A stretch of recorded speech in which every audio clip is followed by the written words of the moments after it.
Three, two, one.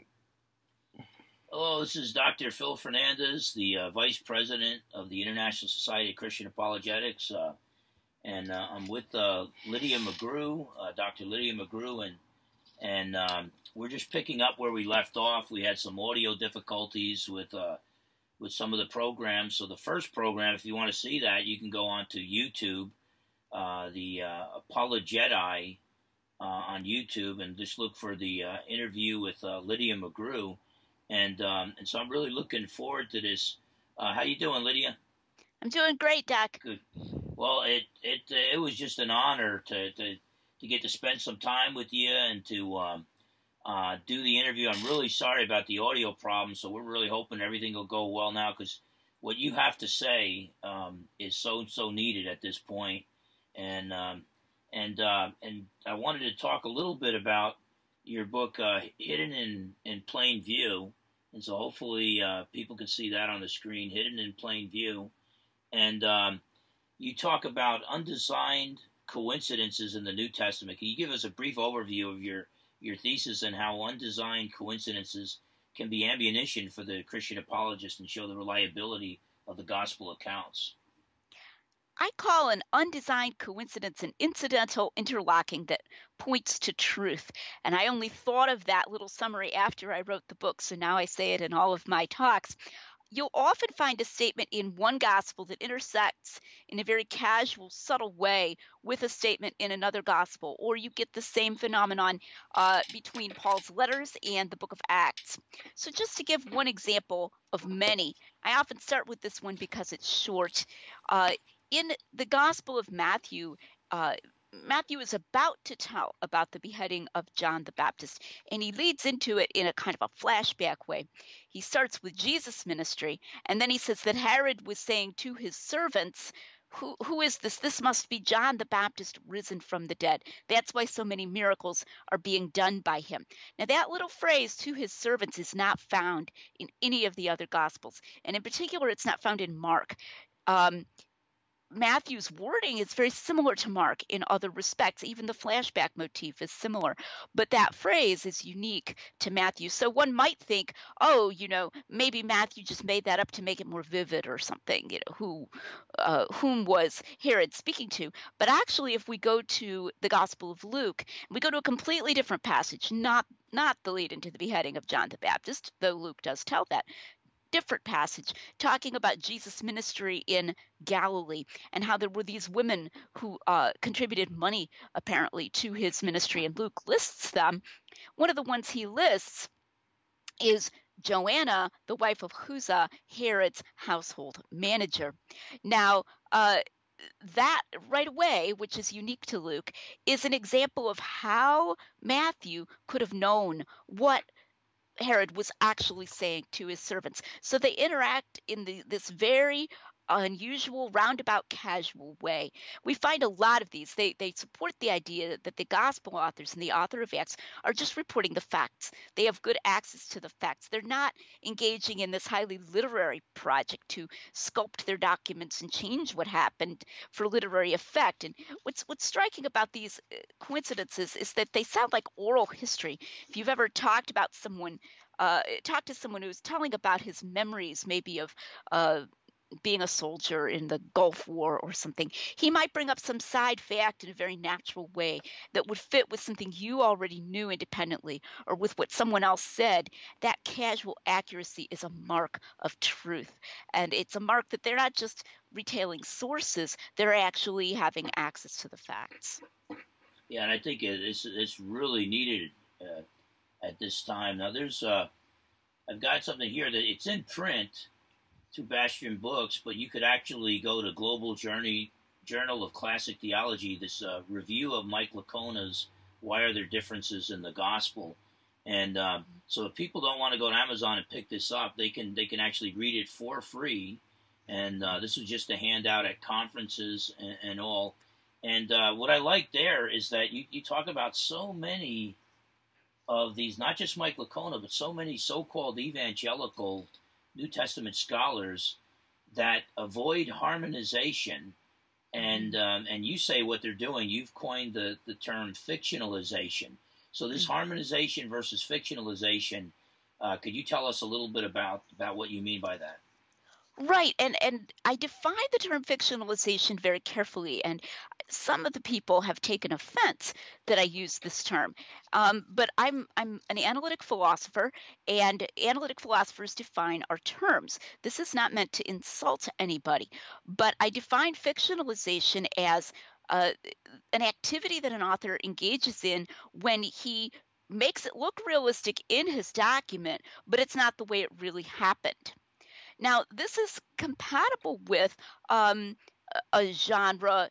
If the Gospels were such a genre, which I don't think they are, and I argue against this, where we expect such fictionalization. So, for example, if you go to a movie that's just sort of based on true events, what do we say to each other? We say, well, it's partially fictional. We nobody gets offended at that. Nobody says, "Oh, you're insulting people by saying it." We're just like, yeah, they partially made it fictional. I give several examples in my forthcoming book from the movie Chariots of Fire. I like that movie a lot. It's one of my favorite movies. But there are fictional aspects to it. I mean, there's a whole character in there, Lord Lindsay, who didn't even exist. He's a kind of a composite of some other real people, but he wasn't a real person. So that's a fictional aspect to the movie. So I do, but it looks realistic in the movie. You watch the movie, you wouldn't know that he wasn't a real person. You have to go look it up online or something. So this is what they're saying the gospel authors did.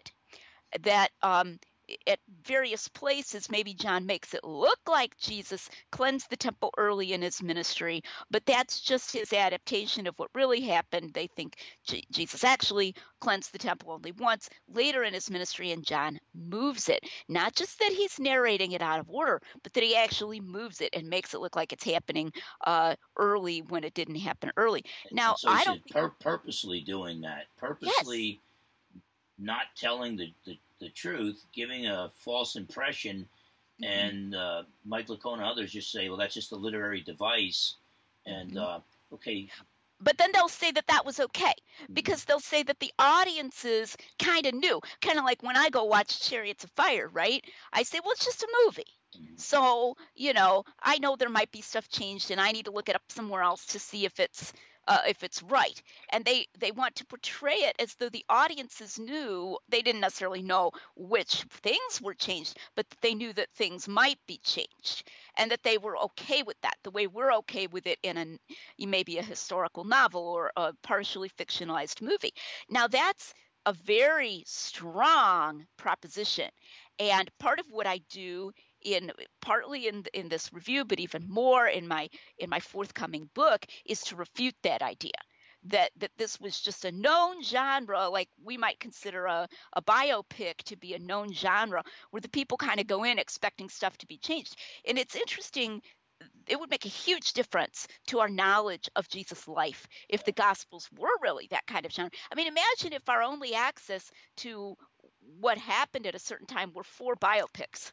yeah, It's like, and all of them might have changed stuff, and we didn't have any more literal historical sources where we could look things up. We'd be guessing. yeah. We'd really be guessing about what really happened. So this is a very strong view, and it's one that we would do well to investigate and not accept lightly. No, and I think you mentioned too in that review of Mike Lacona's latest work that um, supposedly the ancient readers are just supposed to pick up on this stuff, but in reality, he acknowledges there's no real tag in the Mm, text to know when you're going from true historical narrative to a literary device and what you call fictionalization. So mhm. there's no That's right. clue in the text for somebody to say, like for instance, with the saints. Well, Michael Konas believes the saints didn't rise when Jesus was on the cross. That was just a literary device. Well, you got this whole historical narrative and absolutely no clue whatsoever in the text that, okay, I'm using this literary device now. So it makes me wonder if even ancient readers would understand that. That's a very interesting point, and I want to make a distinction here. When Mike said that about the Saints rising, that's become sort of this paradigm case over the years since his 2010 book. He did at that time try to say there was a tag. And he, at that time, for that one, he tried to say the tag was just all the apocalyptic stuff that the earth quaked and that the rocks were rent and that it just sounded what we might call sort of over the top, and that over the top sound was the tag. That made the Saints Rising a little unusual as compared to what he did then in 2017. In his 2017 book, he's talking about places where he himself does not even claim that there was a tag. Now, don't get me wrong. I don't think that Matthew sounds over the top. Yeah. I don't think that counts. I don't think that works. And I've actually written a blog post where I refute that. But it was interesting that he shifted in those years, or maybe he was already thinking this way, but there was a shift from the Saints Rising passage to, say, the cleansing of the temple passage, between something where he tried to say, well, it really sounds apocalyptic if you just read the passage, to things where he's like, yeah, it sounds pretty realistic that the Last Supper, for example, he thinks John moved the Last Supper. He literally says in Why Are There Differences in the Gospel, John goes out of his way to make it seem that the Last Supper was not a Passover meal. He actually says that. So like that's the opposite of putting a tag in the text. That's like trying to smooth it out and make it appear as realistic as possible. So I consider his approach to the Saints Rising passage to be atypical and not typical of his own approach to all of these other passages. And that's why I don't talk a whole lot about the Saints Rising passage in my forthcoming book. I did a blog post instead, and I footnoted it. And then I talk more about these passages where he himself admits that they're very realistic.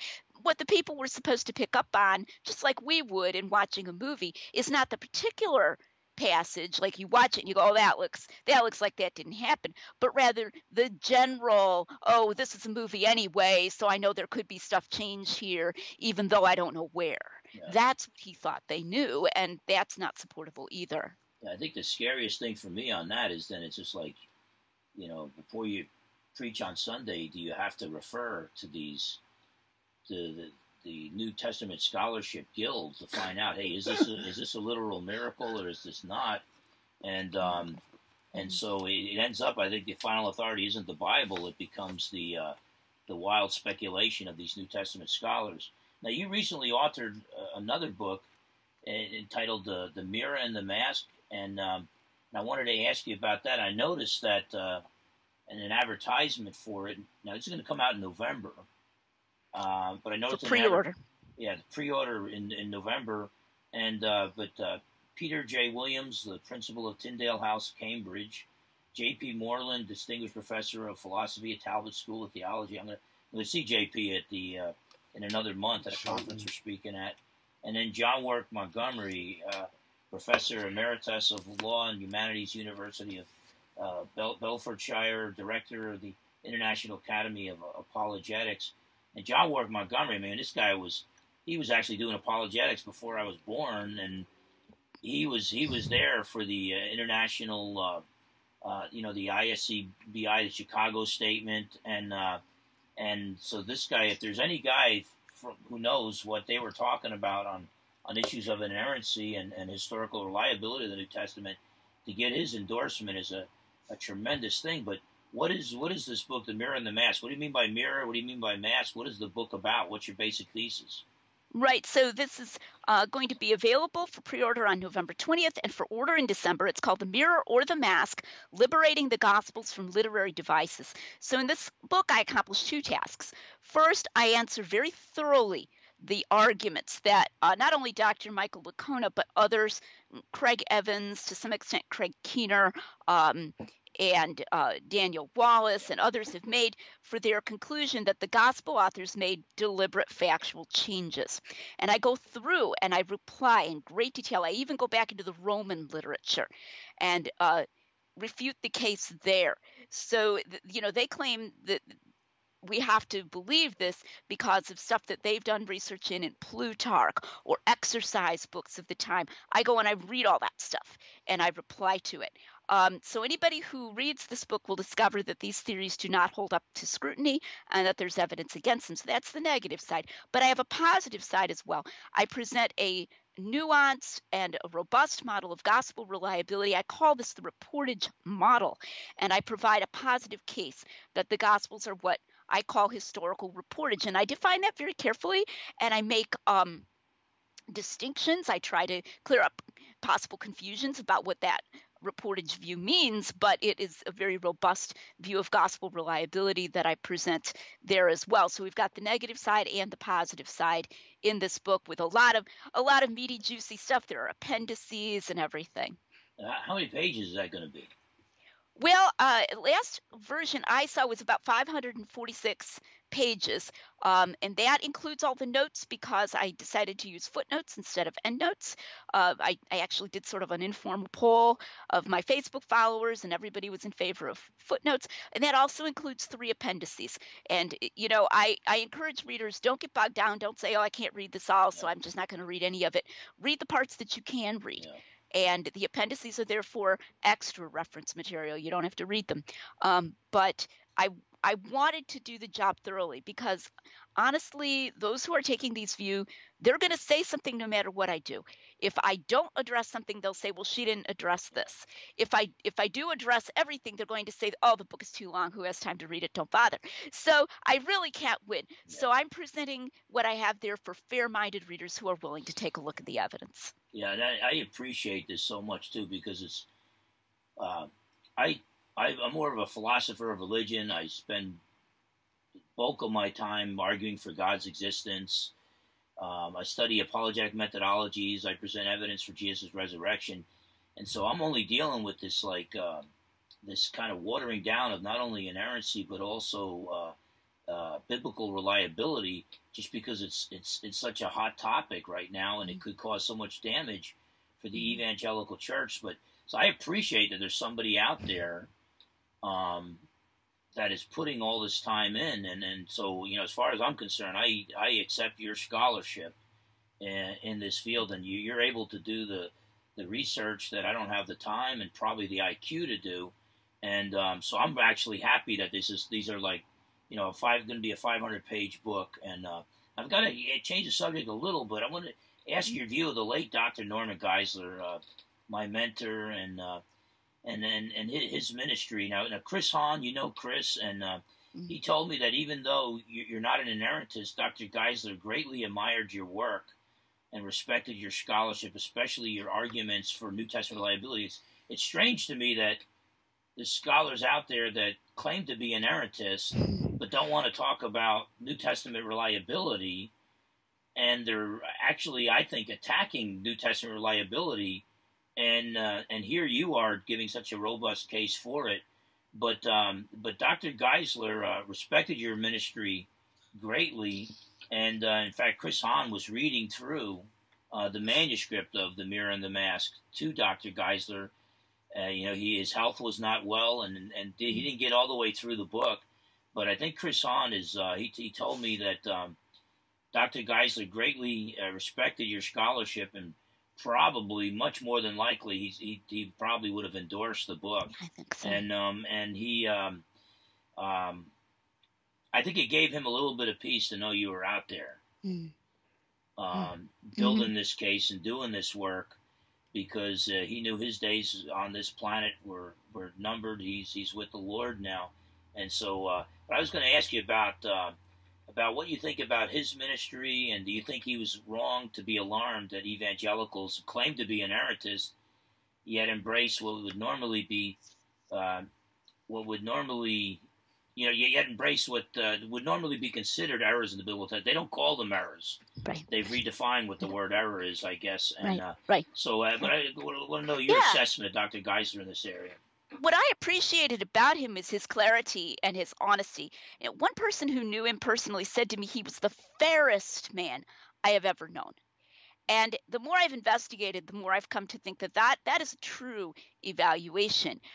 He was a warrior for the faith, and we do need warriors nowadays. I think that notion of being a warrior, which is kind of a military concept, is considered politically incorrect or bad, but it's very necessary. And I think he was right to be concerned and alarmed, and partly frustrated. And I think part of what's so frustrating is that you can't get off the ground if your opponents will not allow you to define a thesis and then say, yes or no on it. So if the thesis is, are the Gospels reliable? Well, now they're going to say we're going to redefine reliability. Or are the Gospels inerrant? Well, now they're going to redefine inerrancy. Or, do the Gospels, change incidents? I've even had people I've discussed with try to redefine the term incident. So if like every single term is going to be redefined, we can't even get to the point of arguing who's right and wrong because we can never get a thesis on the table. And I think Dr. Geisler felt that, and he felt that frustration. And he was right to see that people are clinging to the term inerrancy while changing the definition, and that was to him undermining his life's work. And I think that is understandable that he should be concerned. And I think that fairness in his mind was such that he just wanted the truth to be known. He wanted to go out there and say, well, this is what these people are saying. And what I've certainly experienced myself is a certain amount of resentment even at reporting what people are saying in clear terms. If I come out there and I define fictionalization and I say, well, they're saying that the authors are fictionalizing, and I very carefully define it, and it clearly lines up with what they're saying. Oh, don't say that. We're saying they're paraphrasing. We're saying they're giving the gist. And I say, no, I'm not going to use those. Those are euphemisms. Those are confusing people. Let's speak more clearly. And I say, are you aware of what so-and-so is saying? And just doing that is taken to be offensive. And I think to some extent that was what Dr. Geisler got blamed for, was informing people.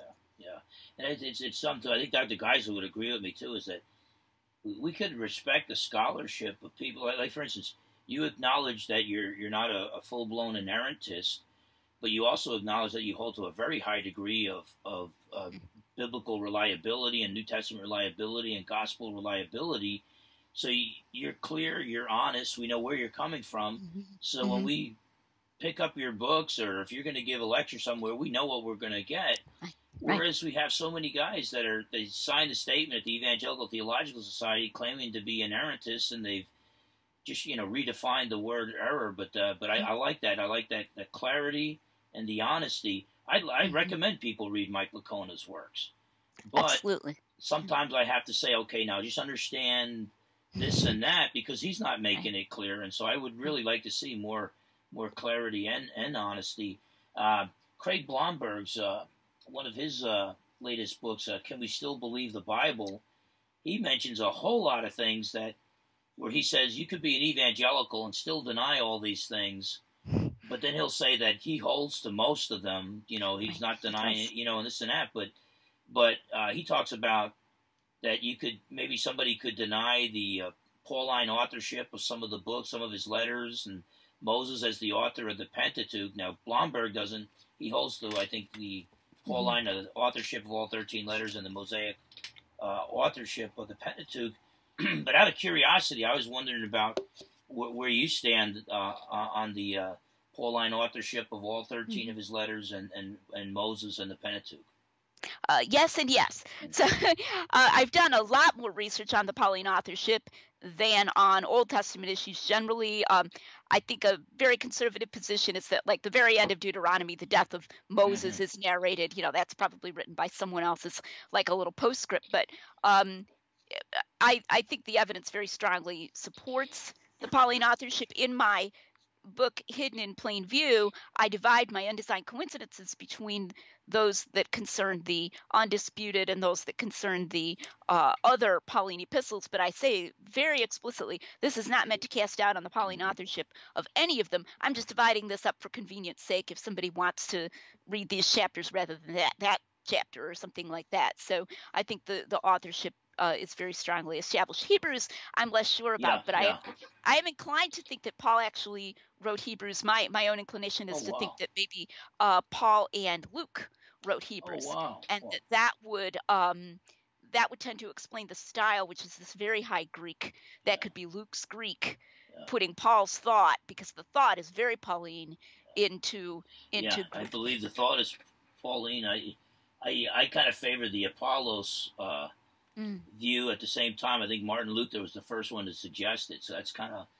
I don't have some real early solid evidence for that, but it is interesting, and I'm wondering why there's not that Pauline introduction and that phrase in Hebrews 2 about, it seems that the author is saying I never met Jesus face to face, but those who did shared the gospel with us, and the Holy Spirit confirmed it with signs and wonders. Sure. And Well, and Paul was a little touchy about that question. He never met Jesus when he was on earth. yeah, So it may be that by that time in his ministry, he felt comfortable with talking about that in that way. Whereas in the other places, he's like, well, I did see him, yeah. you And know, and as for one me, born out of due yeah, he's time, like just a different way of he's looking always at it. clearly trying to say, hey, look, I got my apostleship from Jesus. That's a good And point. so it would be, but who knows? Maybe, but I do think that whoever wrote it, they knew Timothy, and wrote in a higher level of Greek than Paul, and but I think they knew Pauline theology, and Very much. but it amazes me though that well, does it amaze you that you could have people who claim to be full-blown evangelical inerrantists who might deny the Pauline authorships and might deny the Mosaic authorship of the first 5 books, would deny that John wrote his gospel as a group of disciples maybe later on, and Jesus really didn't make the I am sayings. Is that surprising to you? Well, when you get all of those in there, especially the I am sayings, Yeah. my eyebrows are like climbing up to Yeah. my hairline, you know, at that point. The authorship issues you can separate out analytically a little bit, but it's certainly not what one would expect. Let's put it that way. I mean, I suppose you could say, hey, it's completely inerrant, even though it was written by a different guy. But it's a little surprising, and I think, as you were saying, Dr. Blomberg's own scholarship is one thing. It tends to be quite conservative, but then what we philosophers like to call meta level ideas, you know, like what you can believe and still be an Yeah. evangelical or whatever. On those, I tend to disagree with him more. Yeah. Where I tend to agree with him more on what we philosophers would call the object level, like what, you know, is this historical or not, and what did this, that's not to say I agree with him all the time, but that it's on that object level that he's actually very conservative. Yeah. And now, and here it gets to the some of the statements in John that recently some evangelicals have argued that when John recorded Jesus saying, I thirst, he or his disciples later on, whichever they choose there, was just paraphrasing the phrase, my God, why have you forsaken me? How do you respond to that? Well, the first thing I would say is that if somebody calls that a paraphrase, he's abusing the term paraphrase. That is not a paraphrase. And a paraphrase has to bear some recognizable similarity to what it's paraphrasing. The term paraphrase there is one of those euphemisms that confuses people. So let's put it in plain English. The theory is that John invented it, not that he paraphrased. And now the so-called arguments that Daniel B. Wallace and Michael Licona have put forward for this, that John invented I thirst, are almost unimaginably weak. That's the other thing I would say. One of the arguments is that everywhere else that Jesus uses the word thirst in John, he's using it in a metaphorical sense. So, for example, Jesus says, if any man thirsts, let him come unto me, you know, and drink. Well, so what? Okay, just because Jesus elsewhere in the Gospel of John uses the term thirst metaphorically, it doesn't follow that he was not literally thirsty. In fact, in one of those places, he asks the woman at the well for a drink. He may not specifically use the word thirst in a literal sense, but he says, please give me a drink. And they're next to a well, and there was real water in the well. So presumably he was thirsty. It was noon. And the dehydration was a well-known effect of crucifixion and all the horrible tortures Jesus had gone through. So that's a terrible argument that everywhere else he uses the word thirst metaphorically. Then another argument, so-called argument, is this hyper-literary view of John, that John's theme is that of glorification, and the cross is a glorification, and therefore John wouldn't have literally recorded Jesus saying, I thirst. Well, you know, it's a little bit of an uncomfortable fact, but John does appear to be literally recording that Jesus said, I thirst. So how are you going to get around that? Well, that John could only bring himself to do it if in his private own mind, even though you can't tell from his book, he knows it didn't really happen. Like John feels better about that. Like I have this secret metaphorical meaning. And so then it's consistent with my view of glorification because I know Jesus didn't really cry out in thirst. That's very bizarre. That's very bizarre. So there's nothing strong about this. And I want to point out that people may say, oh, that's just an outlier of a theory. Well, I'm not saying a lot of evangelicals hold that one Yeah. particular theory, but it was something that Dr. Lacona put forward very, he advocated it in his 2017 book. So it is still having an influence Yeah. nowadays. And if you accept it, or if you even think it plausible as opposed to enormously unlikely, then that's going to affect your view of John and Yeah. of what kind of a reporter John was. Yeah, well, a concern I have too here is that, I mean, if you get like Gleason Archer's Handbook on Bible Difficulties, or Tom Howe and Norman Geisler's The Big Book of Bible Difficulties, I think the title is, they don't even address this, because there's no contradiction. There's no atheists that are out there saying, look, there's a contradiction. John said, I thirst. The synoptic said, my God, why hast thou forsaken me? Nobody's even, it's not like we evangelical New Testament scholars are answering an objection. We're inventing problems, and we're not solving problems. And so inventing problems where they don't exist. The only way you can get an apparent contradiction, well, there's two ways. One is by saying that this doesn't fit with John's themes, that I just said. The other is by saying, by counting. You literally, and Dr. Lacona does this, you literally count backwards. How many words on the cross do we find in the synoptics? So it's like, this is the second to the last thing that Jesus says from the cross in John is, I thirst, I believe. It's second to the last. And the second to the last reported thing that he says in Luke is, my God, why have you forsaken me? So it's like this count backwards thing. Oh, look, I counted backwards, and the second to the last thing is different in the two Gospels. Now, that's really manufacturing a difficulty out of thin air. I don't even know if Bart Ehrman does that. Yeah, it's, I was 10 years in law enforcement, and if I did that in my investigations by interviewing two witnesses and assumed that everything that one witness gave me was everything that was said, so that if there's anything extra that another witness is reporting, it's automatically a contradiction, I think I would have lost my job. I mean, that's just not good investigative research. I was wondering if you accept the traditional authorship of the four Gospels, and why or why not. Well, I do, and it would take too long to go through all the reasons, but I think the patristic evidence, the external evidence, is very strong. And I also think that Justin Martyr, even though he doesn't name the authors, which is something Bart Ehrman will make much of, but he specifically says the Gospels are the memoirs of the apostles and their followers. And that fits very well, especially since you've got that plural, apostles and their followers. So you've got two Gospels that are the memoirs of two of the apostles, two that are the memoirs of their followers.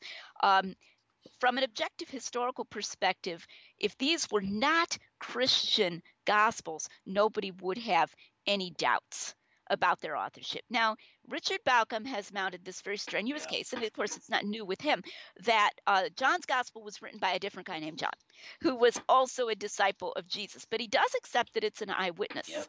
He was an eyewitness of Jesus' ministry. So right now, while The Mirror of the Mask is in press and while we're collecting blurbs and so forth on it, I'm starting to write the next book after that, and that's The Eye of the Beholder, it's going to be called, on the Gospel of John. And I do have a chapter on authorship, and I'm also going to have an appendix on authorship. So in the chapter, I talk about the thesis that this was a close disciple of Jesus. He was an eyewitness of Jesus' ministry. He saw what he testifies. Then in the appendix, I'm going to address specifically, was he the son of Zebedee as opposed to this other John? So I do address both. In the body of the book, then, what I'm trying to do is kind of rope in the followers of Bauckham, whereas in the appendix, I'm actually answering that. And I don't think those arguments hold up either. I think he was the son of Zebedee. I think with, was it Papias, I think, where he talks about John the Apostle, and in the next paragraph, John the Elder. And I think he's talking about two different ages, the age of the apostles, and then John outlived that. And then you had these guys that were contemporaries of the apostles that were leaders in the early church called the elders. And I think that's where the confusion is. But I agree with you. I think until I see any evidence better, I think that the early church fathers knew better. And I think Matthew, Mark, and Luke and John, that the traditional authorship is on strong ground. Now, I was trained by Gary Habermas at Liberty University, good friend of mine. I love him, neatest guy on the planet. You know, we've actually had him over here, even at your house, Matt. Yeah. Matt Coombe is here. He also studied under Habermas, got his PhD there at Liberty, and even his undergraduate there. And then he also studied under Craig and William Lane Craig and J.P. Moreland and Douglas Guyvet at Talbot for his master's degree. But so Gary Habermas is a good friend of mine and all. And you know, he and Dr. Geisler were my two favorite professors. But Dr. Habermas taught me the minimal facts case for the resurrection, and Habermas uses it, Lacona uses it, Craig uses it. I like it. You know, you take what your opponent gives you, and you say, well, since you hold to this, you should believe that Jesus rose from the dead. However, there's been a big discouragement of well, are you concerned with the current discouraging of evangelicals to build a case for New Testament reliability? In other words, like when Dr. Habermas, whenever I write a new book, he'd open it up, and if there was a chapter on New Testament reliability, he would be disappointed. And he would say, you know, he said publicly from a stage, when asked about, can we make a case for New Testament reliability at a major apologetics conference with thousands of people in the audience, he made sure he grabbed the mic before others who were on the panel could and said, we don't have to make a case for New Testament reliability. Very few New Testament scholars are going to give you New Testament reliability. We're better off using a minimal facts case. Now, I know Dr. Habermas believes in New Testament reliability. My fear is, though, that we have an entire generation of younger apologists who don't know how to argue for New Testament reliability anymore. And so they don't think they need it. If you're concerned about that. Yes, I'm very concerned about that. And I do want to just say that since that time, Dr. Habermas has been here in Kalamazoo. I did not personally hear him on this particular occasion, but my husband did, and came home and said, you will be very happy to hear this. Gary said, we need full reliability. Good. So I don't know if his mind has been changed or what, you know, how to reconcile those two statements there at different times. But I think the minimal facts case, as it is built on the consensus of scholarship, has a pretty major hole in it. And I'm sorry to have to say this, but I think it's an important hole. I have a webinar online. If you go to lydiamcgrew.com, that's kind of my portal, and you go to Webinars for Apologetics Academy, hosted by Jonathan McClatchy. You look for one called Minimal Facts versus Maximal Data. I talk about this there. The major hole is that the consensus of scholarship does not grant you that the disciples had resurrection appearances of the kind that are recorded in the Gospels. People don't know this. I think a lot of people go out there and they present the minimal facts case because they think that the liberal scholars are granting us more than they're really granting us. So they'll say, oh, scholars across the entire spectrum, liberal to conservative, grant that the disciples had resurrection experiences of Jesus. Well, what they don't know is that that could be something extremely vague. These appearance experiences could be just something very brief. It could be an emotion, or it could just be a brief visual experience or something that could be consistent with what we would call seeing a ghost even. And that's something Dale Allison has made much of, what he calls grief hallucinations. People don't know that. They think that this majority of scholars grants that the disciples literally experienced what seemed like eating with Jesus, talking with Jesus, having conversations with him, and so forth. They do not grant that at all. So if we water down our meaning of appearances, appearance experience, to put it in our premise of the minimal facts case, that shortly after his death, the disciples had experiences of his appearance.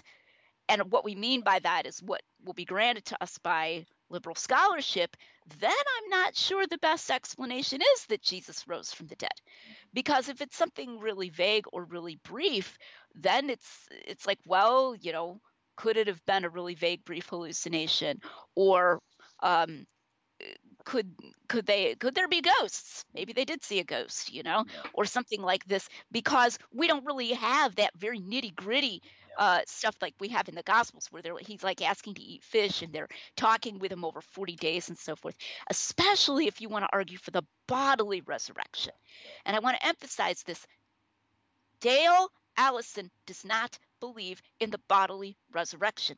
Recently, Dr. William Lane Craig did a podcast about Marty Sampson's deconversion, and in it he mentioned Dale Allison's name in passing and said, well, he shouldn't change his view if he's convinced of the resurrection of Jesus on the evidence. And he did not clarify that Allison's view of the resurrection is not of a bodily resurrection. Allison will say, I don't know what bodily resurrection means.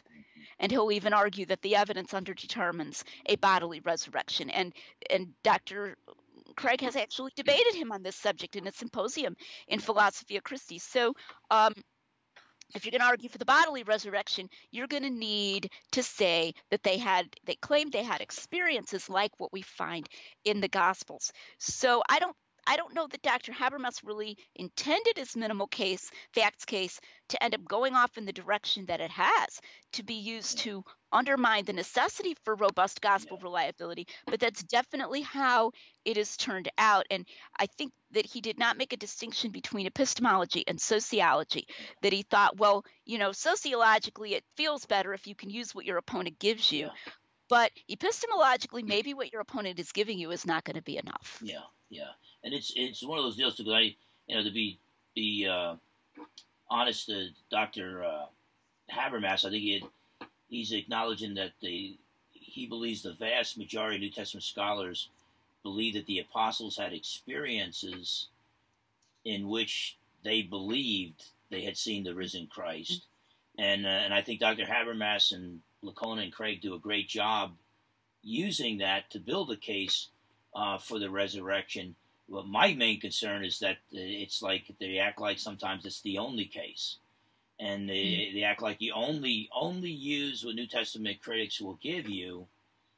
Well, there's a lot more. I don't. If the New Testament critics are not going to give me a whole lot of stuff that the early church fathers give us, if I got to choose between the two, I'm going to side with the early church fathers. They're much closer to the facts. So I don't mind myself. I probably have a little higher view of the minimal facts case, but I don't like when it's the minimal facts case, period, and you're only allowed to use what your opponent will give you.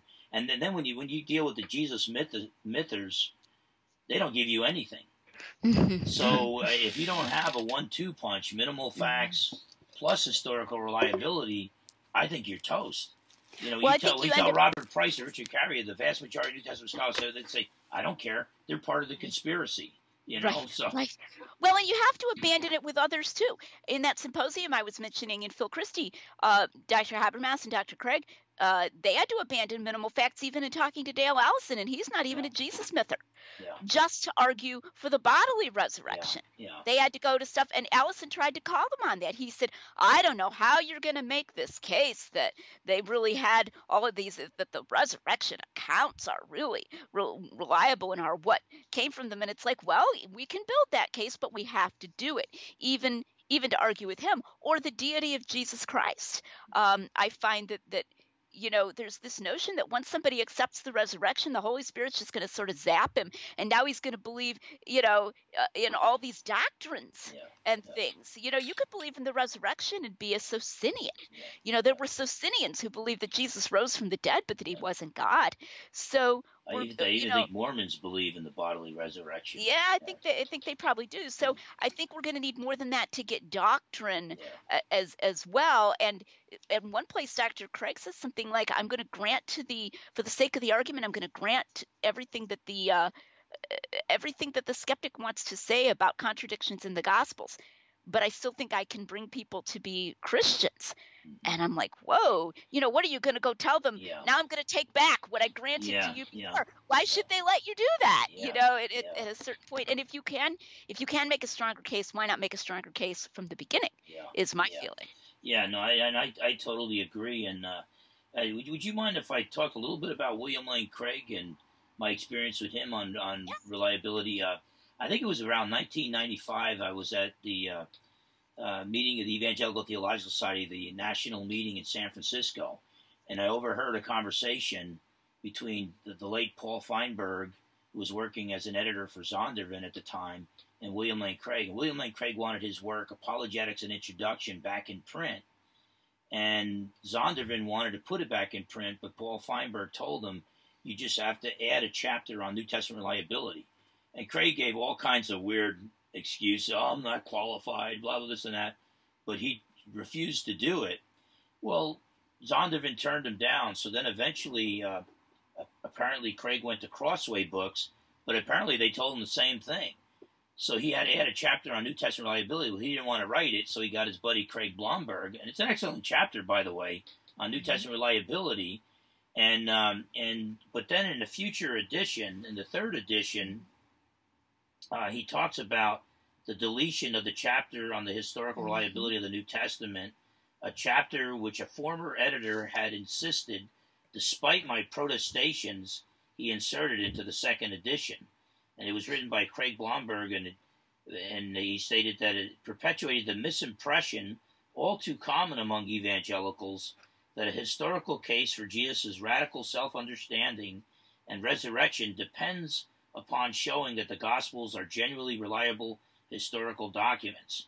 The overriding lesson of 2 centuries of biblical criticism is that such an assumption is false. Even documents which are generally unreliable may contain valuable historical nuggets. And you and I know that Dr. Craig believes in New Testament reliability, but it's almost like he's too embarrassed to even bring it up because the vast majority of New Testament scholars don't believe the New Testament is historically reliable. And so he actually apologizes for a chapter that he had his friend write for him in an earlier edition. And it's like, when evangelicals are apologizing for defending historical reliability, even though we believe in it, when we apologize for writing chapters on historical reliability, something's wrong. And well, I disagree with him too. I mean, I think he's wrong. I think a robust case does depend upon defending reliability. I think we can't do without it. I just disagree with him there. And the interesting thing that's happened between them, that was 2003 that you just read. That's 2003 third edition of Reasonable Faith. Is that the term reliability, instead of, at least he's clear there, you know, at least when there he says, no, I don't think we need to argue for reliability. Even if the Gospels were unreliable, we could still make a case. Later, what's been argued is to change the definition of reliability, though they won't admit that, but they'll say reliable means reliable about the central facts, reliable with respect to the core facts. Now, Bart Ehrman calls them on this every time. I've seen him do it. I saw him do it to Craig Evans in a couple different debates. He said, that's not what reliable means. Reliable doesn't, I mean, a stop clock, he didn't use this phrase, but a stop clock is right twice a day. You know, reliable doesn't mean we can get history out of something. I can get history out of a novel. I can get historical facts out of an unreliable historian. So, and I've seen this shift in word usage, even to some extent in Dr. Craig's own usage, that they're reliable with respect to a certain list of facts. That's not what should be meant by reliable. At a minimum, what should be meant by reliable is that if a document or a witness says something, it gives you some reason to think it's true. That's like kind of sort of a bare minimum. And then we can say highly reliable if they say it gives you a very strong reason to believe it's true or something like that. So I disagree with what he was saying there. And I also want to comment on the shift in the usage of the term reliable that's taken place even since he wrote that. It amazes me, and here I love your honesty because you're not claiming to be an inerrantist. At the same time, you seem to have a much higher view of the historical reliability of the Gospels than many prominent evangelical scholars who do claim to be inerrantists, and that just, it really concerns me. But I do think that evangelical apologists need a robust case for historical reliability, and if we're not going to get it from the Laconas or the Craigs or the Habermasses, you know, praise God for Lydia McGrew's ministry. But a little bit more off topic, but Robert Gundry's Midrash view of Matthew's Gospel, where the wise men was just a retelling of the shepherd's narrative and things of that sort, and that got him kicked out of the Evangelical Theological Society in 1983, and now there's guys that want him back in. And but what do you think of his Midrash view of Matthew's Gospel, especially when dealing with the birth narrative? Well, and it's all the way through. I mean, Yeah. I've read his. I'm not saying I've read every word of his commentary, but I've read good big swatches of his commentary on Matthew. His view is completely without merit. His arguments for it are absolutely dreadful. His entire approach is to put out there a huge number of strained theological interpretations, including every word in Matthew, every tiny verbal difference from Mark. This is called Tendon's critic. And I think of him doing it, Tendon's critic on steroids. That literally, here's an example. In the telling of the feeding of the 5,000, Matthew uses the phrase "when it was evening," I believe it is, or "when evening came," and that phrase is not in Mark. And Gundry literally uses this to argue that Matthew is making a Eucharistic allusion in his telling of the feeding of the 5,000 by inserting this "when it was evening" phrase, like every tiny verbal difference. Then, because he's put out so many bad arguments, he mistakes that for a cumulative case, that Matthew invented his facts. And so, like, Douglas Moo did a very good job refuting Gundry. They had an exchange in JETS. It's all available for free online. If you look up JETS, Matthew and Midrash was the name of the series. And when Douglas Moo would point these things out, he would say that doesn't mean that, Gundry would say, well, I have much more evidence in my commentary. Well, what he had in his commentary were many more assertions. Yeah. Assertions aren't evidence. They were many more sort of wacky assertions that this was changed from that and this was changed from that, with no evidence to back them up. And I think he genuinely mistook that for evidence. I've found in the New Testament world that sometimes the mere fact that a scholar can think up something is taken to make it plausible. Yeah. It's like, if I can dream up the idea that this was Matthew's version of the shepherds, now we have to take it really seriously. Nobody's ever allowed to say, oh, well, no, and just sort of dismiss it. That's a ridiculous idea and move on. I guess that's taken to be rude or something. But pretty much everything in Dr. Gundry's commentary on Matthew is of that level. Yeah, and it's scary too. You kind of alluded to it, but when young apologists will look and see their heroes, will speculate outside the evangelical box and come up with these weird ideas, it's almost like, okay, well, then that gives me the freedom to not only hold to that idea, but to do that same type of speculation myself. And it's really, really concerning to me. And I want to say something here about speculation. There is an idea out there that if an author says maybe or perhaps, then it's like a get out of jail free card, or it's like a freebie, like that I can say anything after the word perhaps. And then if someone comes along and criticizes and says that's crazy theory, it's bizarre, then I said perhaps. Don't criticize me for it. I said perhaps. Now, I disagree with that. I think people should be willing to own the fact that they were treating something as plausible. Nobody considers literally all theories. Nobody does. Nobody sits here. We don't have time. Life's too short to literally consider, hey, maybe this was done by aliens or whatever. I mean, if I take the trouble as a scholar to treat a theory as plausible, I need to take responsibility for that fact. I need to say, I did think that was plausible enough to discuss. And the mere fact that I threw the word perhaps in there, or that I said, oh, I wouldn't rate this, I'm not confident, or I'm not sure.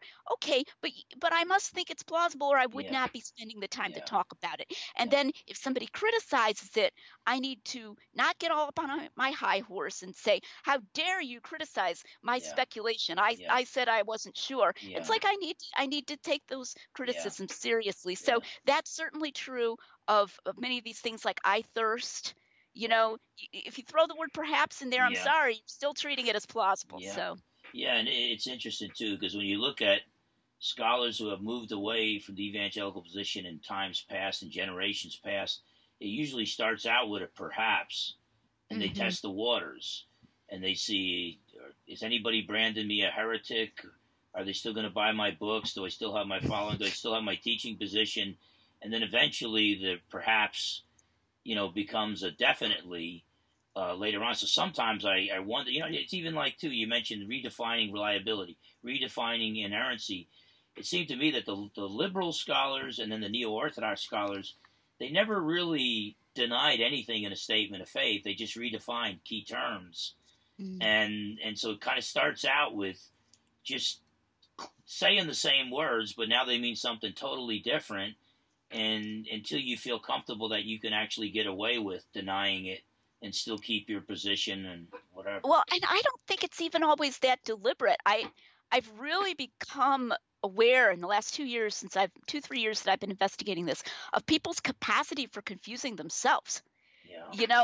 I mean, that people don't necessarily sit there and sort of plan and plot all this out. It's more a matter of what your peers are saying, and you echo what your peers are saying. Yeah. You say it back to them, and they say it back to you, and you say, "Oh, this is great. Now we can be inerrantists." Yeah. And people really believe that. Yeah. And it's like I'm the only one, well, first it was Dr. Geisler, and then people were really angry at him, but coming along and saying, "Just change Yeah. what you meant." Well, how do you know people talking about the same thing?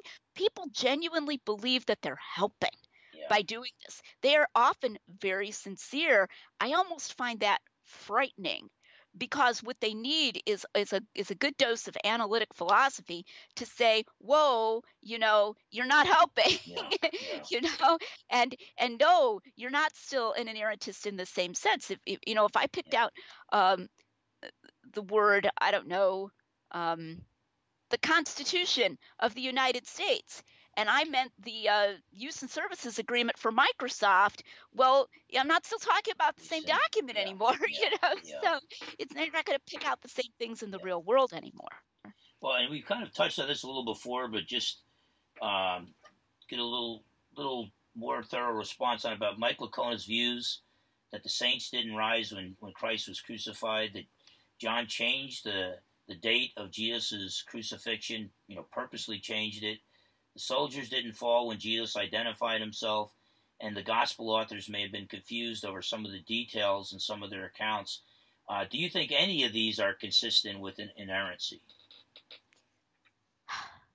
I want to separate out the one about the saints rising because of what I said before, where he tried to claim, at least, that there was a tag in the text because it sounded so over the top.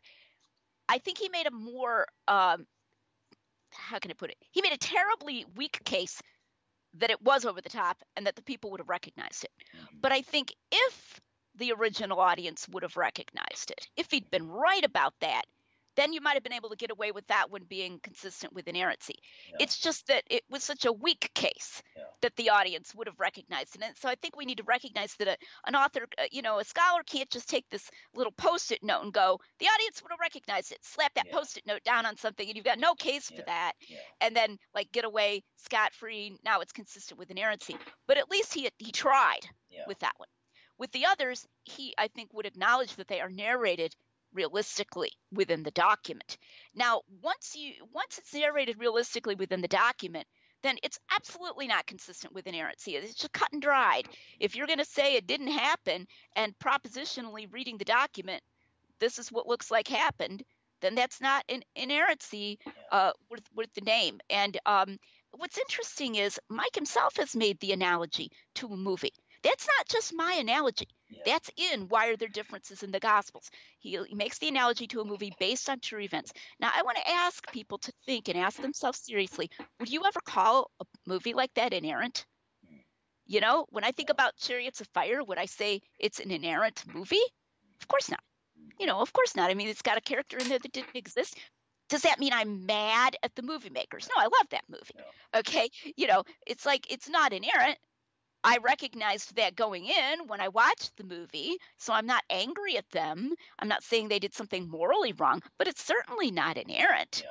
So if the gospel authors changed the days when Jesus' feet were washed, or John changed the day of Jesus' crucifixion, and as Mike says, goes out of his way to give the impression that the Last Supper was not a Passover meal, and in fact, it was a Passover meal. If that were true, of course, that's not consistent with inerrancy. And that's where you coin the phrase or the term fictionalization, because if it's not if that wasn't truly the date, and John purposely wrote as if, then that's fiction. That's not historically true. See, and with Mike too, it's if he interpreted a few passages differently than I did, and I said no, that's literal history, and he's like, no, that's a metaphor. We wouldn't be butting heads right now. But it's like his subtitle for his work, The Resurrection of Jesus, is A New Historiographical Approach. And that's what concerns me, is it's a whole new grid that he's presenting for us to interpret the scriptures, which then allows what you refer to, and I agree with that, fictionalization. I agree with your terming it that, and that's what concerns me. It's a whole new hermeneutic. Well, I think that's even clearer in Why Are There Differences in the Gospels in 2017. He uses the analogy, I believe this is in his conclusion, of glasses. And he says that he's giving his readers new glasses to put on to view the Gospels. And he says, now, when you get new glasses, you get a new prescription, you sometimes get a headache or it's uncomfortable. And in the same way, if you put on these new glasses that I'm suggesting, this new way of looking at the Gospels, it may cause you some discomfort. But eventually you'll get used to it the way that you get used to new glasses. Now, that makes it pretty clear that this is actually a pretty different way of viewing the Gospels. So yeah, I agree with you. But then at other times, he will prefer to characterize it in this way that seems very minimal, very low key. Well, I'm just saying that there were some details that were not the same or something like that. So it kind of is a rhetorical difference in how he's presenting it at a given moment. But I will say, for Why Are There Differences in the Gospels, it's actually quite a clear book. Yeah, and he's much clearer than... I appreciated it. I think that book is pretty clear. Yeah. And that's why I chose that book as my foil in The Mirror of the Mask. Mike is by nature a teacher. And I want to say this as a compliment to him. He's actually a good teacher. Especially when he speaks, when he gives his lectures, he's a very good teacher. And so his nature is to be clear. And he wants to be clear. He wants his audience to understand what he's saying. I don't think it comes naturally to him to obscure what he's saying, but I think he kind of feels a little nervous about how people are going to take his views. And if he would just come clean and say, look, I no longer hold to inerrancy, I would tell people, hey, he's, in my book, he's one of the leading New Testament scholars, brilliant guy. I just agree with him on the inerrancy issue. And be aware of his approach. I don't classify the Gospels as Greco-Roman biography. At the same time, I appreciate his scholarship, but it's that when these guys are still claiming to be inerrantist, but they've kind of changed the definition of error. I think I did this in the first part too, but I just want to quote from page 34 of Mike Lacona's The Resurrection of Jesus, where he's talking about the Gospels belonging to the genre of Greco-Roman biography, and but he says, because bios was a flexible genre, it is often difficult to determine where history ends and legend begins. And I mean, that would be the last thing on earth I would want to say if I were trying to defend like Jesus' resurrection. And but that's where Dr. Geisler used to say, is that what Mike Lacona makes such a strong case for the resurrection, but what he gives you with the right hand, he takes from the left hand. And so if the saints rising, if that can, without a tag in the text, if that could be just a literary device or, a poetic language, then just because you have multiple attestation, now we're supposed to believe that Jesus rose from the dead and appeared to his disciples.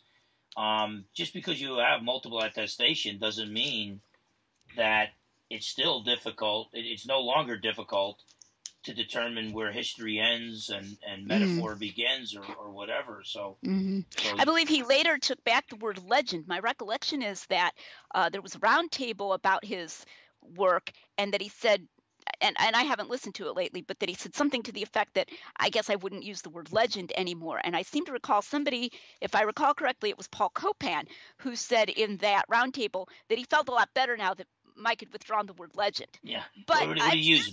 Metaphor? It's just words, right? Yeah. So because it's like, I'm concerned that the resurrection really happened, that it's not a metaphor. Why would I want to classify the gospel genre as a genre where it's hard to tell the difference between metaphors and true history? Now, you've done some research on Greco-Roman biography, and I think you actually argue that it's not really, even that statement is not only accurate of the Gospels, but it's probably not even accurate of Greco-Roman literature. I would agree. Yeah. I don't think that it's at all what he thinks it is even there. I harmonize Plutarch. I mean, so this is why harmonization is not some kind of weird thing. It's something we should be doing with Plutarch. And Christopher Pelling, who is a classicist that Mike is very indebted to, Pelling creates problems in Plutarch where there are no problems. Yeah. He'll say, Plutarch changed this incident and when it happened and whether this general was present at the battle. And I go and I read them. That's why I did all this research. And I'm like, there isn't even a contradiction here in the first place. Again and again and again, I would say that that's true, that there's not even a contradiction. Even when I would write my police reports, I had to be accurate, but we had to do like a synopsis, like a smaller statement, and then we could do a 10-page statement where I could go fact by fact. And I would often sit there for 10 or 15 minutes trying to figure out how can I state what I want to state and not give the false impression that this event occurred before that event, which occurred before that event. But, I couldn't just spell it all out, but I had to write it in such a way that if someone got that, misinterpreted that later on, got a false impression, I could state, well, if you look at my longer statement, that's where I spell it out. But I worded it purposely in a way so that I would not mislead people by making them think something happened before another when it wasn't. And it's a very important point. Yeah. That order of narration is not the same as order of events. Anyway, go ahead. And then Craig Evans' view of the I am sayings of John's Gospel, where he claims that Jesus never really spoke about it. And I know you actually had a debate or a dialogue with him on the Justin Brierley show. Yeah. We could call it a debate. Good. Yeah. Good. I think he's completely wrong. I'm writing this book about John, the Eye of the Beholder, right now, and putting it into book form. And the great thing is that this whole view of John that Dr. Evans promotes is wrong. And that's a good thing, because the view that he promotes of John is of someone who's got a very loose relationship with history, extremely loose, and much less historical than the synoptics. And once that kind of special distrust of John is overthrown, and we realize that there's no special reason to distrust John, then we realize that the I am sayings are no more historically suspect than the Beatitudes or anything else you might pick at random out of the synoptic Gospels. There's no more reason to doubt I am the way, the truth, and the life than to doubt, do unto others as you would have them do unto you, or whatever. There's just this bias against John, and Evans is then following that. He's bolstering it with poorly supported claims about wisdom literature, that Jesus appears to be an allegorical character in John, and it was completely untrue. One of the things I'm talking about in my book that I'm writing, and I did it in my blog series as well, is that in John, we always know where Jesus is. This is a point that Richard Balcom makes. So he'll say, I am the good shepherd, and he'll go and talk about that for a little while. And it says that he said this when he was walking in Solomon's porch because it was winter. You never hear that about Lady Wisdom in the Old Testament, that she was walking in this highly, specific place. Or the people will suddenly interrupt him and they'll say, why do you say you came down from heaven? Isn't he the son of the carpenter? We know his father. And so needless to say, this never happens to Lady Wisdom, that they know that she has this particular history and so forth. So Dr. Evans will give this appearance of great learnedness, and he'll make these frankly outrageous statements about the Gospel of John or other things as well. I saw him in a debate. He stated that there were church fathers who had grave reservations about John and wanted it to be removed from the sort of proto-canon that was developing and the readings that were done in church. There were no church fathers that had grave reservations about John. Not one single church father had a grave reservation about John. So he'll make these statements, but he'll make them with great confidence. And people are like, well, I'm not a scholar. What do I know? And so it's been sort of my rambunctious task to come along and critique that and call him on that. It's amazing, too, with his research, how much solid evidence there is. I mean, he goes into the, I believe it was the the Greek word for authentic, saying that Tertullian was saying that he knew of the authentic New Testament books that were still in existence in Palestine, in the land of Israel, and this is about 220 A.D. And he makes a strong case that that word is always used when it means authentic. It doesn't mean really, really good copies. And I've never, and I was just like amazed at the amount of strong evidence he can provide, and then all of a sudden he just goes off on his wild speculative side, and Jesus never uttered the I am sayings. And it's like God became a man, but he needed a group of John's disciples to poetically, to help God with his poetry, because I guess Jesus couldn't handle it himself. And I personally think that a lot of John's statements, I think John had some prior knowledge of the other Gospels, and I think a lot of Jesus' sayings and some of the things that he did were not selected to be in the other Gospels because of the strong Jewish presence in the early church, that it might offend the Jews. And I think as John's getting a little older, and all of a sudden he's looking at these, he's like, well, you know what? There are other things that Jesus taught us as well, other things that he said, and I'm gonna focus on some of that material that the other Gospels didn't deal with. And so, but this idea that this low view of John, and Richard Bauckham, you mentioned that book, even though he doesn't believe the Apostle John wrote it, he makes a strong case. This is based on eyewitness information. My only question for him is, John was such a big name apostle, why wouldn't the author of John's Gospel, if he wasn't John, mention John by name in there? Huh. It would just kind of strike me as being kind of weird. And but whatever the case, he has a theory about that, but I don't agree with it. His theory is that the author had a different group of friends and doesn't focus as much on the 12.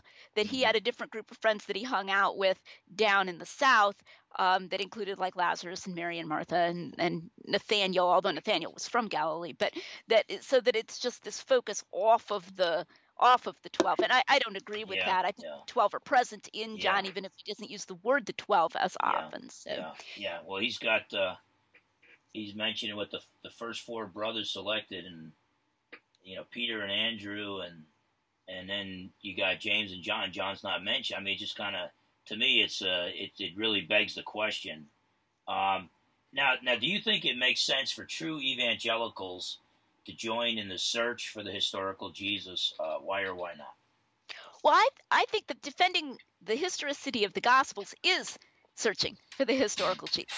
So if we mean those words, the search for the historical Jesus, in a sort of naive, or I don't want to even call it naive, but an ordinary way, a non-technical way, then go for it. Read the Gospels and try to figure out what they're saying, and that is the search for the historical Jesus, because there's so much evidence that they are memoirs of Jesus.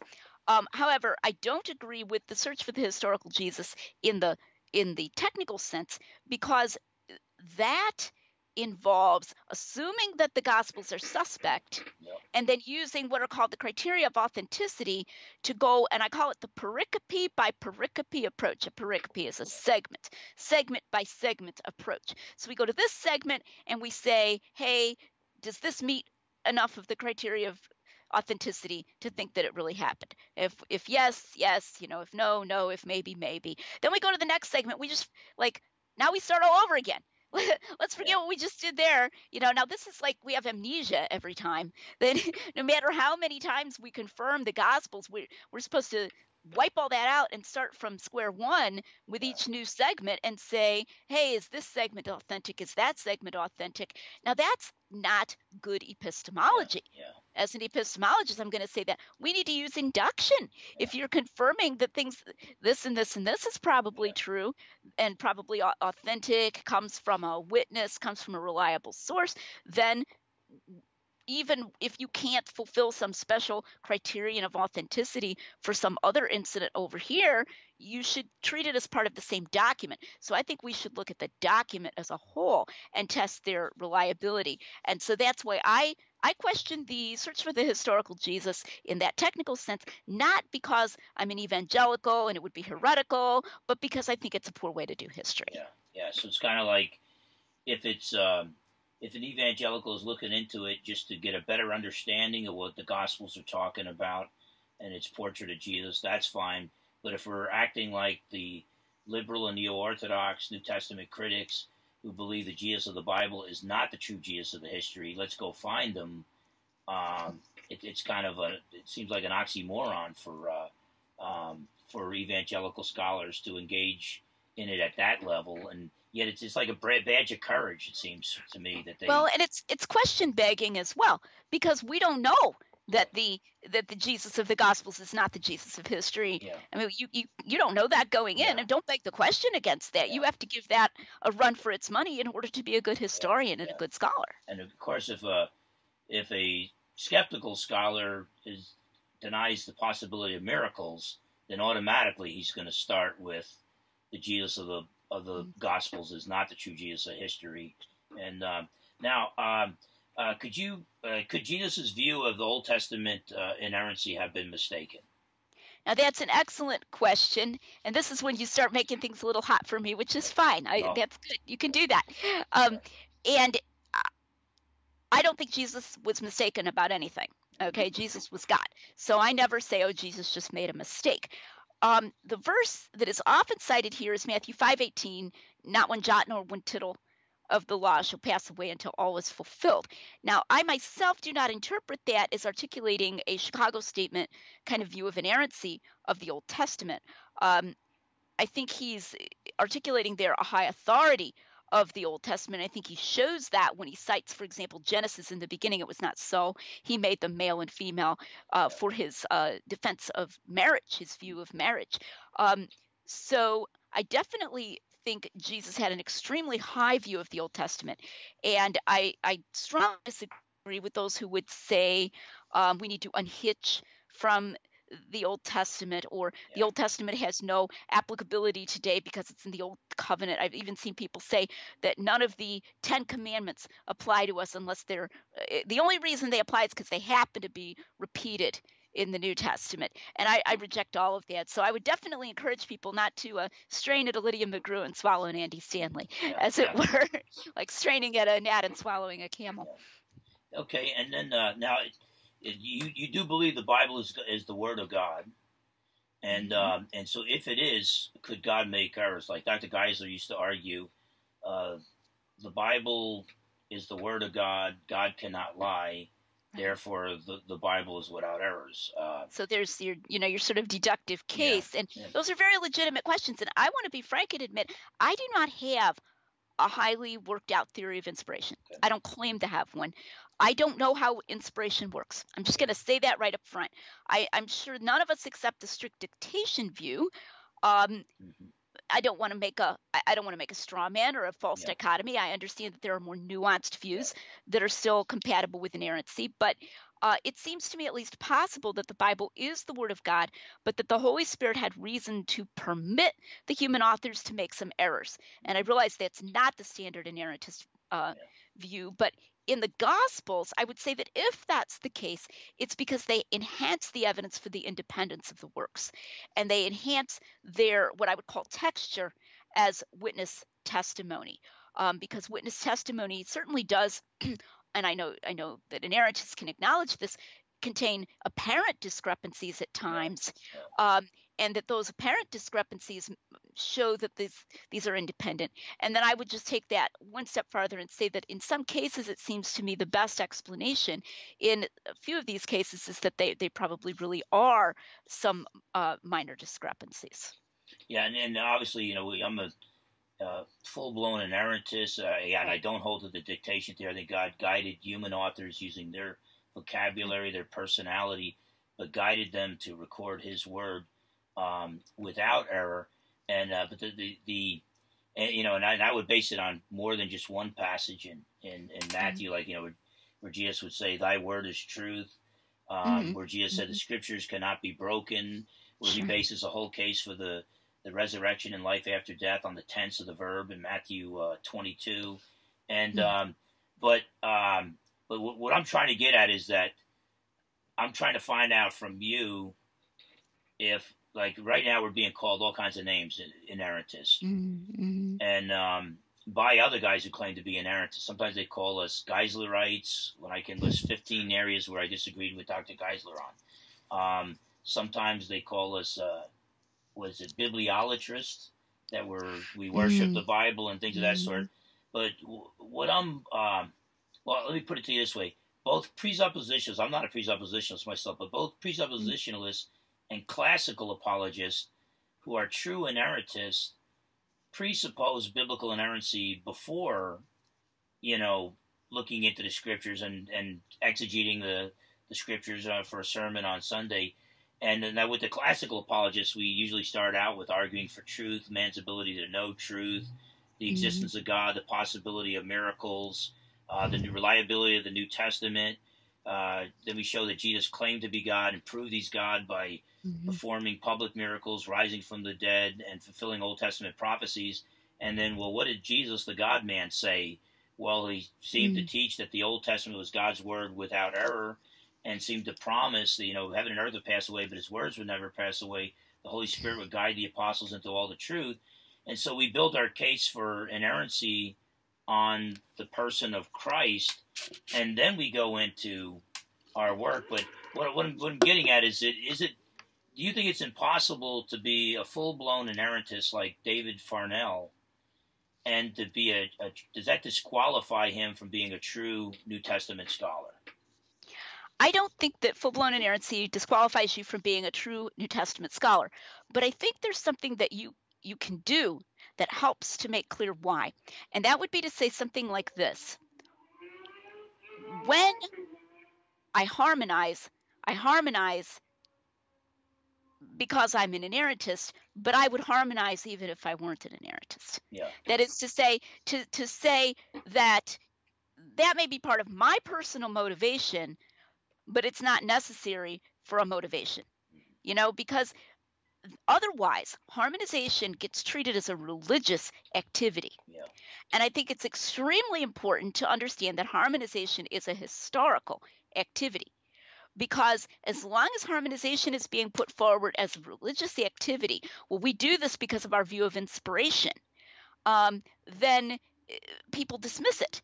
And it creates, I think, a kind of cognitive dissonance in people who go to perhaps a more liberal seminary to get their degree. They go and they get a degree in New Testament studies or something, and they're under this relentless pressure. Harmonization is stupid. I mean, Dr. William Lane Craig tells a story about Wolfhart Pannenberg giving him a hard time for harmonizing the gospel narratives of the resurrections. Herr Craig, I think that you still are somewhat of a fundamentalist or something. He's making fun of him. So and I talk about this in my conclusion to The Mirror or the Mask. I think that that conclusion's really important. When people get it, go flip to the end and read the conclusion, because I think I really get into this mindset.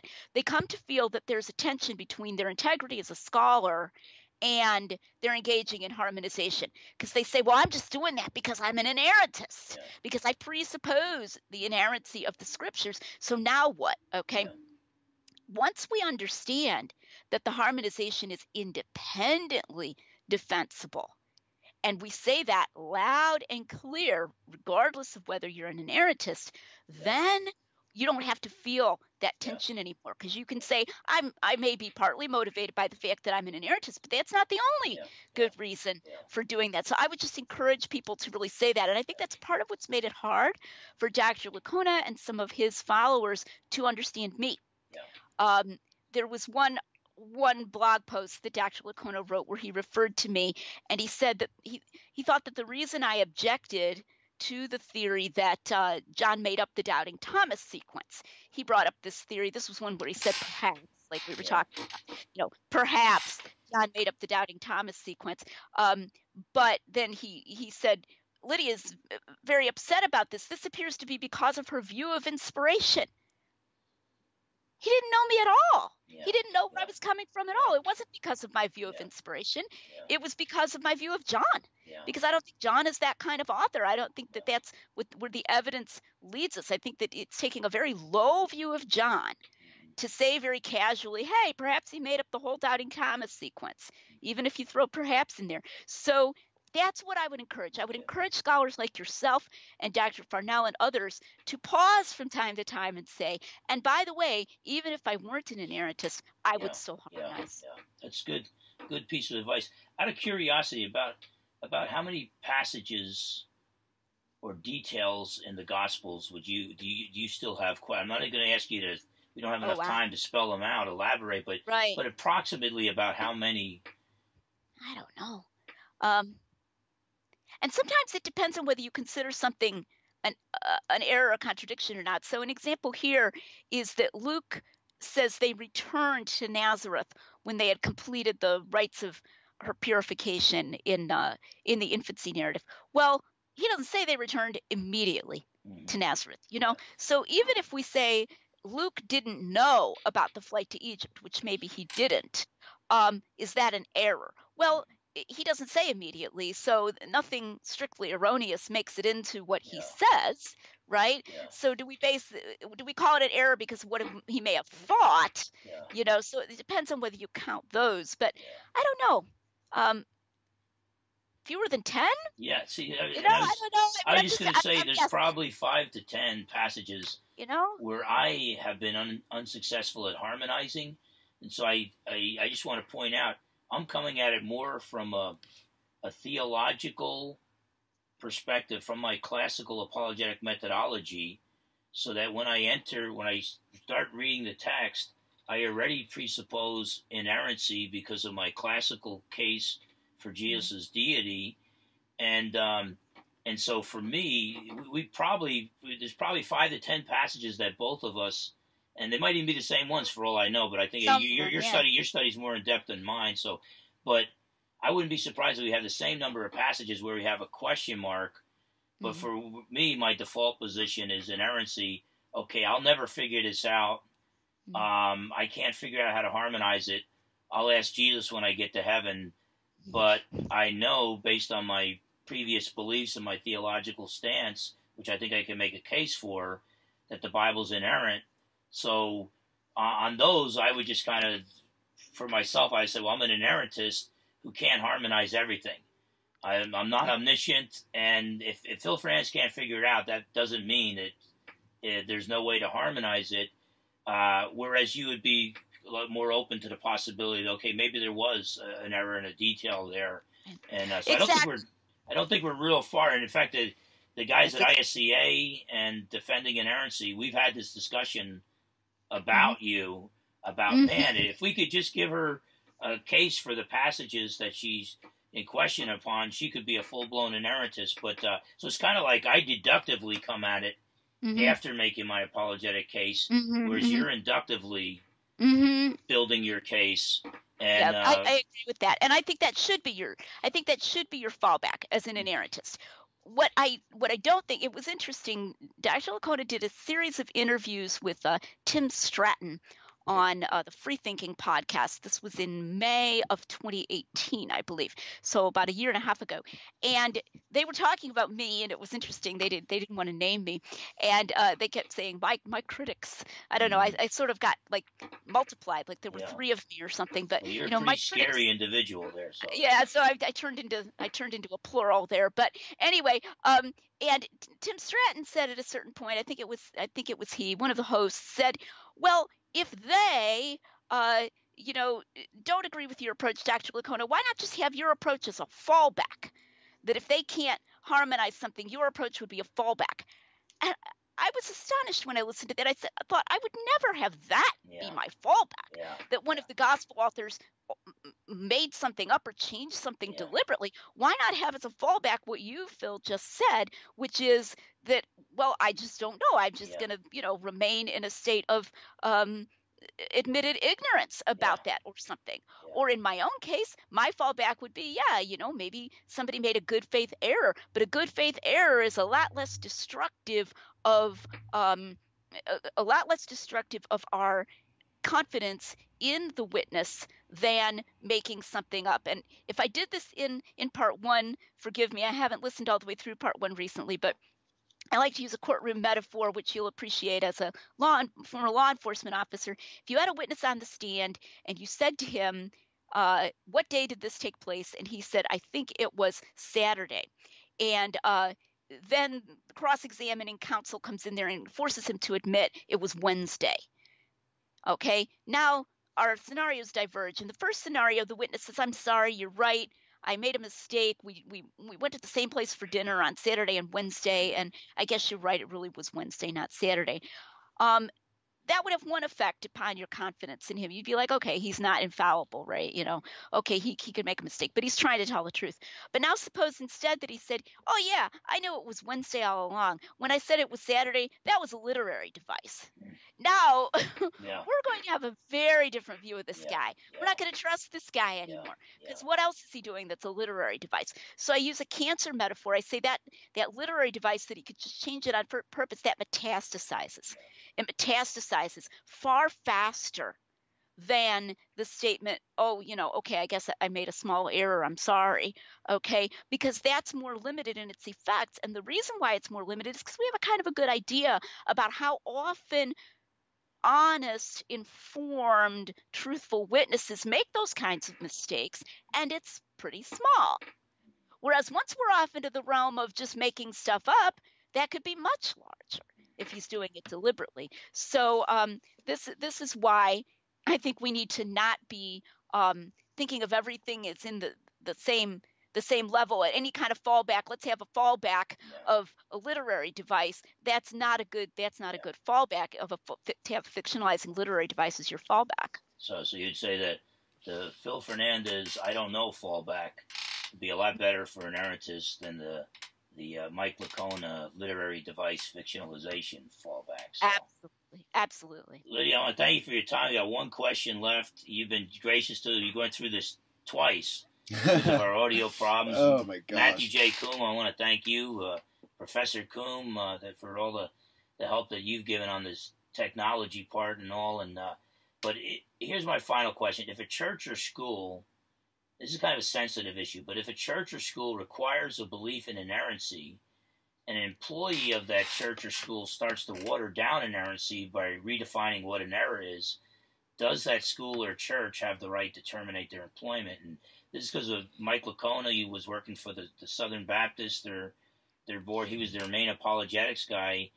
And Dr. Norman Geisler informed Albert Mohler, at that time, the president of the Southern Baptist Convention, that Licona was doing this. And, Mike, lost a really good job. And so there was a lot of feelings about that and all. But it just seems to me, if I started watering down inerrancy, the guys behind at my church, they would fire me. They would remove me from the pulpit. And at the school I teach at, I'd get booted out of. And at the colleges that I do some adjunct teaching at, I would get fired. And it just seems to come with the turf. But I was wondering your opinion on that. Well, it depends on the contract, of course. But if the contract requires you to sign this statement of faith, especially if you have to sign it every year, a lot of times the reason that faith-based schools will have their employees sign something every year is in case their view has changed. So the obvious intention of having you re-sign it is to find out, sorry, if your belief has changed, we don't want our church or our school changing with you. And so there's a clear idea there that you're supposed to leave if your views change and become incompatible with the intention of the authors of the statement. And I would make an analogy to, say, infant baptism. So suppose that you work for a Presbyterian organization and their statement of faith includes infant baptism. And then, I don't believe in infant baptism myself. I believe in believer's baptism. So suppose you read the Bible and you come to believe in believer's baptism. And then, that time of year comes around again, you're supposed to sign the statement of faith and it contains, infant baptism is a covenant or whatever, you shouldn't sign it. And you can't just say, well, I still believe in infant baptism and change the meaning of it or something like that and say, now I have a grievance if you fire me if I'm out there teaching believers baptism. Now, there can be difficult cases where it's the school itself that changes, or the church itself. Maybe they took a more lax approach to the enforcement. Maybe when someone came in, he was told, "Oh, just sign, don't worry about it," or something, by some sort of a lax administration. And then later you have some kind of a crackdown, or someone who says, "This isn't good. We want to change the way we enforce this." That's hard on the people who are already there. And so whether there should be some kind of grandfathering that goes in there, I'm not going to get into every possible scenario. But where a school has been, or an organization's been consistent all the way along, and it's the employee whose views have changed, then, I think the very act of signing the statement shows that you acknowledge you are not entitled to continued employment. Well, thank you very much, Lydia McGrew. Now, your book that's coming out, The Mirror and the Mask, and that'll be available for pre-sales November 20th.